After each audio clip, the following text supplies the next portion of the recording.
Ou teve momento mais punk de vida ou de carreira que você olha pra trás e fala, Véi, caramba, eu passei por isso, graças a véi, Deus. minha vida foi muito difícil, assim. Não me vitimizo zero com isso, que foi muito aprendizado, mas foi muito difícil, pô. Porque eu já começo sendo adotado, eu já começo E tendo. você sabia que era adotado desde A criança? minha mãe, por exemplo, eu percebi que eu era adotado, né? Minha mãe era preta. Tá. Aí eu olhava pra mim, eu olhava pra ela e eu dizia, não, tem alguma coisa. Não, não é, não será? Já que você começa a confabular, né? Claro. Será? O que aconteceu?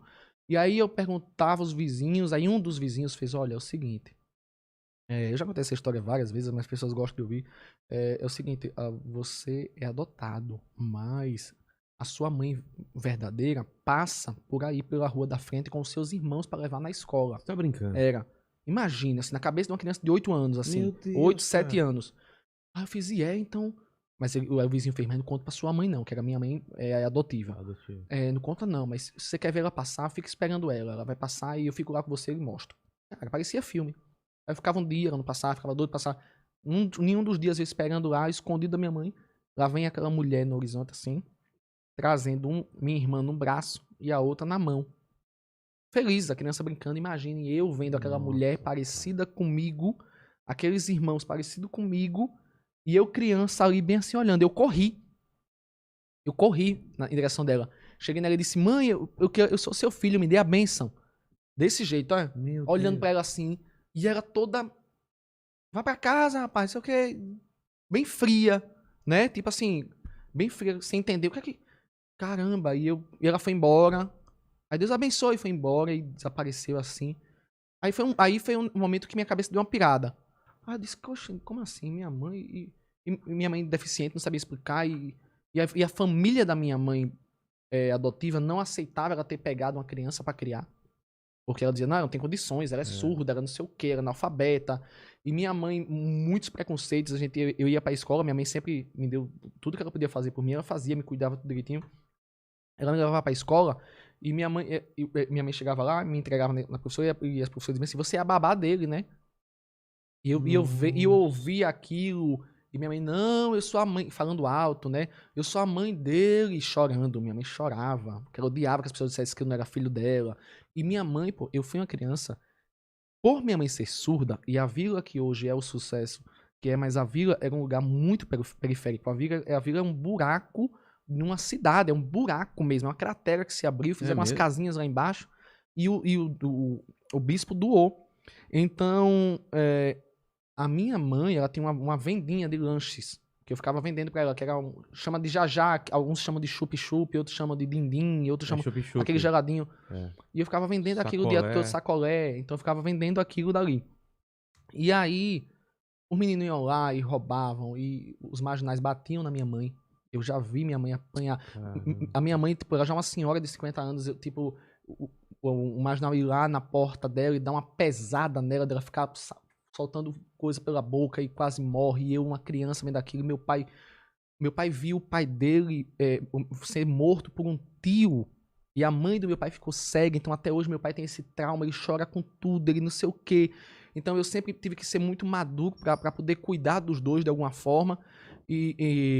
Então eu sempre me cobrei isso. Então minha mãe, ela sofria muito, porque machucavam muito ela. Minha mãe a gente ia pra uma vez eu contei isso, chorando até, e as pessoas chacotearam muito o meu choro e não ouviram mas era a minha verdade, era um momento que eu tava botando tudo pra fora e me livrando daquela dor, que até hoje ainda dói.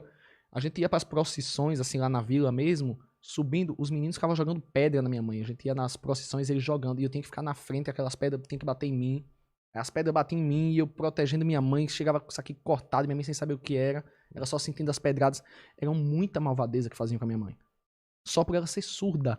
Então o apelido dela era Maria Moca. E ela odiava, e ela passava, e os marginais ficavam Maria Moca! E mexendo, e eu vendo aquilo, sabe, e tentavam me pegar, sabe? Teve várias coisas, eu nunca falo sobre isso. Ou Atingir ficar comigo, ela fazer, através me de você. pegar a pulse, a gente sempre. Tem várias coisas que eu nunca. Nem gosto de falar para as pessoas acharem que a pessoa tá se vitimizando, mas isso da síndrome do pânico foi voltando pra trás e vendo todas essas coisas que eu já passei com a minha família, que eu dizia, não, eu já passei por coisa muito pior eu tenho propósito, eu tenho história, eu vou ser esse cara errante, mas eu não sou uma pessoa ruim. Não tem quem me faça eu acreditar que sou uma pessoa ruim. Então, assim, esse momento que as pessoas estavam tentando fazer eu acreditar que eu era uma farsa, que eu era um fingido, que eu era não sei o quê, ali era eu comigo mesmo. Eu digo, não pode, porque é uma pessoa que faz tanto pelos outros, velho. Não pode, não pode, não pode, não pode. E aí a gente foi superando. Mas eu hoje vejo minha mãe muito bem, hoje a vila é toda transformada. O que era marginalizado, o que era briga, o que era destruído, virou um cenário de felicidade, de alegria e faz feliz a tanta gente do Brasil inteiro. Caramba, cara, não sabia dessa história, não. Mas é porque E a sua mãe biológica, você não tem hoje eu mais... ajudo, dei uma casa, ela reaparece, pronto, ela vem e reaparece me pedindo, fazendo vídeo, dizendo que tem a obrigação de me dar dinheiro. Então teve tudo isso, então aquela pessoa reaparece depois de muitos anos e tal. Aí eu fui lá e a gente deu uma casa, e mesmo assim, mas eu não consigo amar ela. Não consigo sentir sentimento nenhum por ela. Eu sou Então, totalmente compreensível. zero, zero, zero, zero. Então eu ajudei com o que eu podia, com o que interessa no final de contas. E tchau, mas também não julgo mais porque ela me deu, porque não me deu, sei lá o que passava na cabeça, Vai saber, né? o que As sofreu lutas, antes, ou não sei o que. Cada um tem sua luta. Mas né? é isso. É isso. Então, assim, essa é uma das histórias. É uma das histórias. Caramba, São muitas coisas, assim. E que bom, e estamos aí, eu, minha mãe, meu pai. E isso te fez o que você é hoje também, pro bem ou pro mal, né, cara? Mas eu sempre fui inteligente, eu sempre... Pronto, eu entrava na escola pra aprender a falar. Eu não queria saber de matemática, eu não queria saber de ciência, eu só queria aprender a falar. Eu digo, eu preciso falar bem, porque vai ser com a... Você tinha essa preocupação. Vai ser com a fala que eu vou conseguir chegar onde eu quero, que é ser alguém conhecido, vai ser com a minha lábia, com esse... E pronto. Foi. Estamos aí até hoje.